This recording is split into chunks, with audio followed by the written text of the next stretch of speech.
Oui, oui, oui, oui, oui, je dis oui à la vie. Ça va? Non, c'est parce que c'est ça le livre de mon prochain invité. Okay. C'est dire oui à la vie. OK, je me disais aussi que je la connaissais pas, cette chanson-là. Je viens de l'inventer.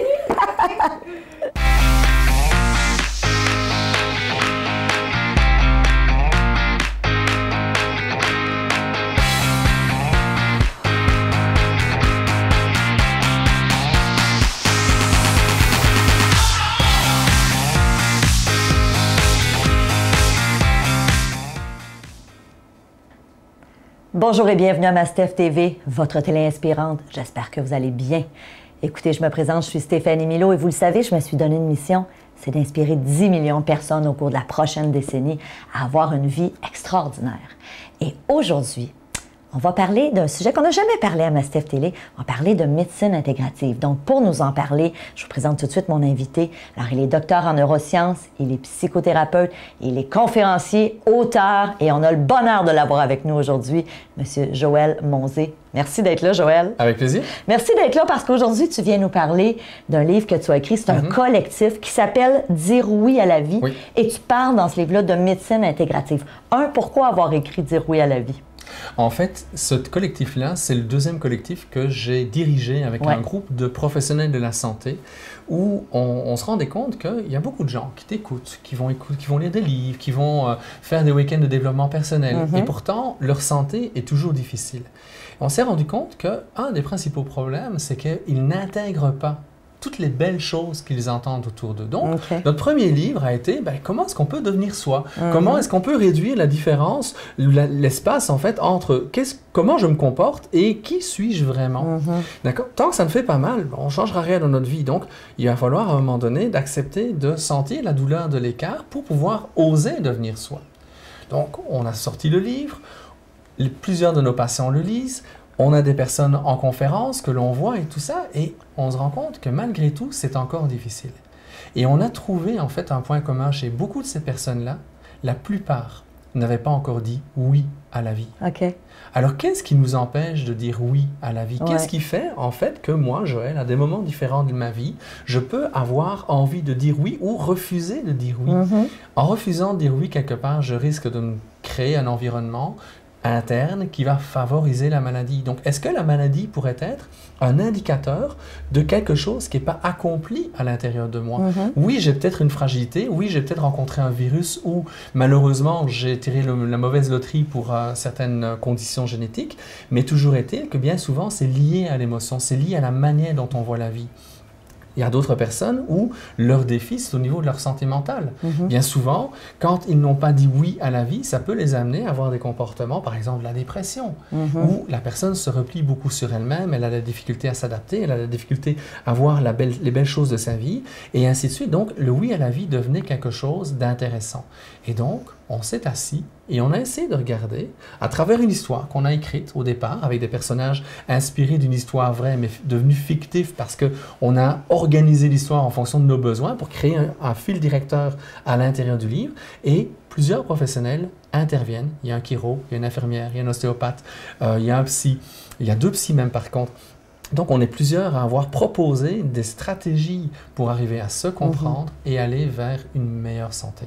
Parce que est-ce que tu constates que trop souvent, les gens vont attendre de tomber malade pour aller chercher de l'aide, puis souvent, ils vont se retourner vers la médecine traditionnelle, vont se retrouver dans un système où ils vont être médicamentés. Toi, tu proposes d'autres types d'approches, mais est-ce que tu en as des gens qui disent « Non, moi, je veux vraiment être plus dans la prévention, je veux faire attention à moi, je veux mettre en place dans ma vie des conditions où, justement, je vais bien aller, en allant voir un ostéopathe, en allant voir un chiropraticien, etc. » Oui, et en fait, c'est souvent parce que la personne a vécu de manière directe ou indirecte à travers la vie d'un patient, la vie plutôt d'un parent, la vie de même sa propre vie, un épisode difficile. Je ne pense pas que je serais ici, malgré que je fais du développement personnel depuis mes 17 ans. Je ne sais pas si j'aurais donné la direction de ma carrière comme je l'ai donné si, à 33 ans, mon meilleur ami n'était pas mort d'une crise cardiaque.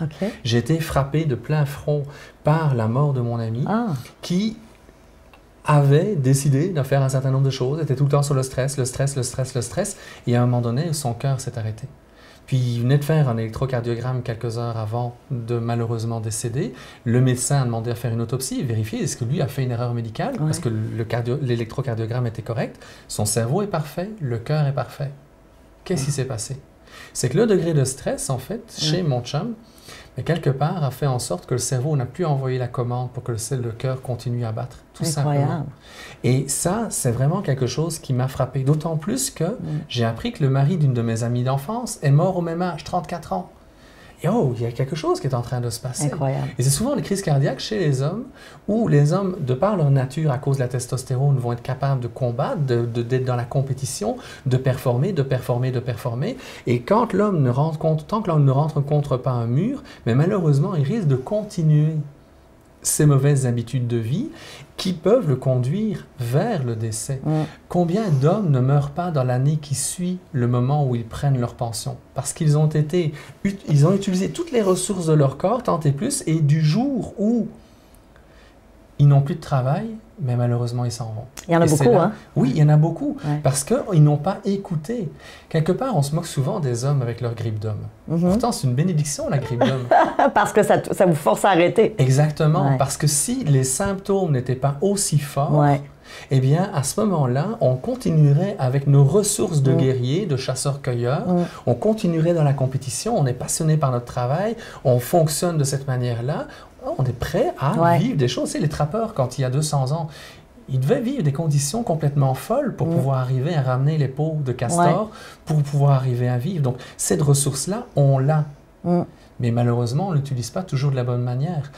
La femme qui a moins de testostérone va être plus sensible en fait à un certain nombre de symptômes, va être plus sensible à un certain nombre de mauvaises habitudes de vie. C'est pour ça que la femme, bien souvent, va allumer l'homme et il fait attention à ça. Et c'est elle qui souvent... Elle va être l'instigatrice dans le couple. Exactement. Parce qu'on a une nature qui fait de nous des excellents guerriers.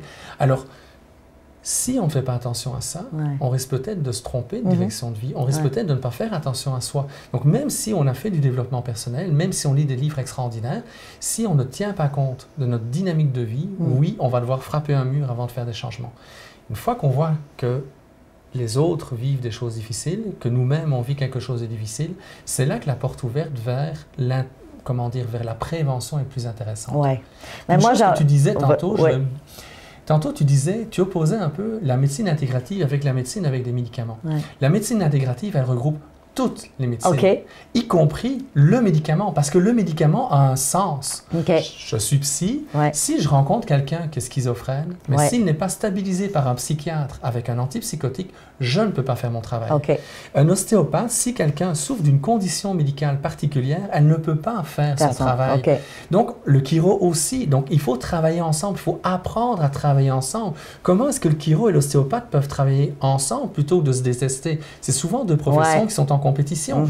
Comment est-ce que le médecin peut s'ouvrir aux médecines alternatives, c'est-à-dire non pharmacologiques, pour pouvoir justement voir, OK, ce patient-là, je pourrais peut-être le soigner avec un médicament, mais je crois que s'il allait faire une psychothérapie, je crois que s'il allait voir un ostéopathe, ça ferait une meilleure direction de traitement. En fait.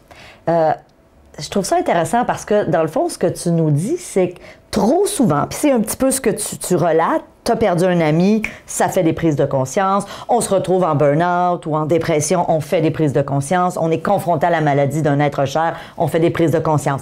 Parfait. Ceci dit,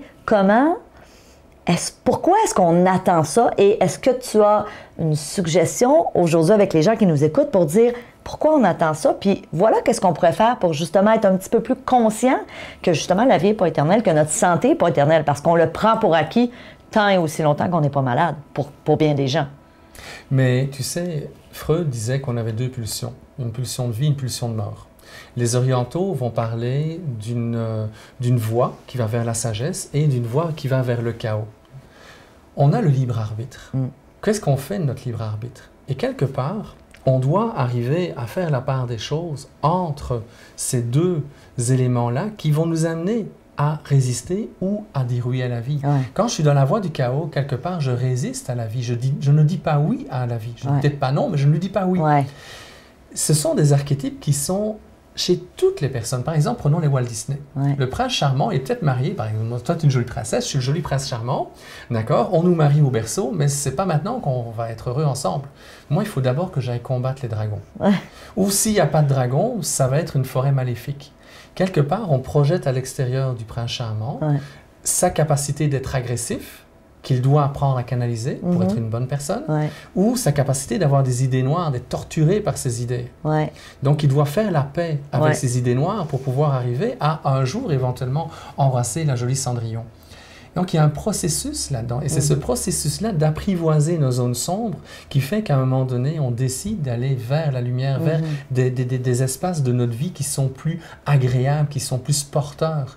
Alors, si, quand on est enfant, on ne nous apprend pas à ça, on est obligé de... On ne va pas réinventer la roue, on est obligé de repasser par des épisodes comme ça. Et si on est bien guidé quand on est enfant, par exemple un enfant qui est impulsif, un enfant qui peut être éventuellement un peu plus agressif que d'autres, s'il peut apprendre à canaliser cette énergie-là, à canaliser et comprendre l'impact que ça a sur l'autre, peut-être qu'il va développer une manière de voir la vie qui favorisera la prévention. Tu sais, le Dalai Lama nous dit que si on méditait tous à partir de 9 ans, on éliminerait la plupart des guerres en l'espace d'une génération. Sérieux? Wow. La méditation, c'est un moyen d'être à l'écoute de qui on est, d'être à l'écoute de ce que l'on est, d'être à l'écoute des différents symptômes. On n'est pas obligé d'être bouddhiste pour faire la méditation. La méditation pleine conscience, qui est très à la mode depuis la sortie du livre de Jon Kabat-Zinn, va faire en sorte qu'on va être conscient de ce que l'on vit. En étant conscient de ce que l'on vit, on va sentir les malaises avant que la maladie n'intervienne, et c'est là la porte ouverte vers la prévention. Wow! Ce que je te propose, parce que tu m'amènes sur un terrain que je trouve intéressant, la méditation, mais il y a aussi plein d'autres sujets, plein d'autres spécialistes, plein d'autres professions, dans le fond, que tu abordes dans le livre Dire oui à la vie. Ce que je te propose dans notre prochaine entrevue, j'aimerais qu'on explore un petit peu plus en profondeur les bienfaits de la méditation, si ça te va, et aussi qu'on regarde, bon, l'ostéopathie, tu me disais que ta partenaire de vie est ostéopathe, alors je pense que ça peut être intéressant aussi pour le bénéfice des gens qui nous écoutent. Donc, Joël, premièrement, j'ai envie de dire aux gens, allez chercher le livre « Dire oui à la vie » et je veux te dire merci. Merci pour ce contenu super enrichissant. Évidemment, pour les membres premium, allez tout de suite voir notre prochaine entrevue dans laquelle, justement, on vous donne encore là des outils pour prévenir, parce que pour moi, c'est quelque chose d'important, cette prévention-là, de dire, j'attends pas justement à être acculé au pied du mur, à être confronté à la maladie. Alors, si vous êtes membre premium, allez voir l'entrevue. Si vous n'êtes pas membre premium, qu'est-ce que vous attendez? Prenez l'information. Vous le savez, on vous donne à chaque semaine du contenu exclusif juste pour vous, parce qu'on vous aime, parce qu'on veut votre bien. Alors évidemment, je vous dis merci d'être là. Merci de votre confiance. Encore une fois, comme à l'habitude, si vous aimez ce que je fais, partagez-le aux gens autour de vous. Dites-leur, va t'inscrire à ma Steph Télé, c'est gratuit. Alors merci de votre confiance. Joël Monzé, merci infiniment. Avec plaisir. Salut.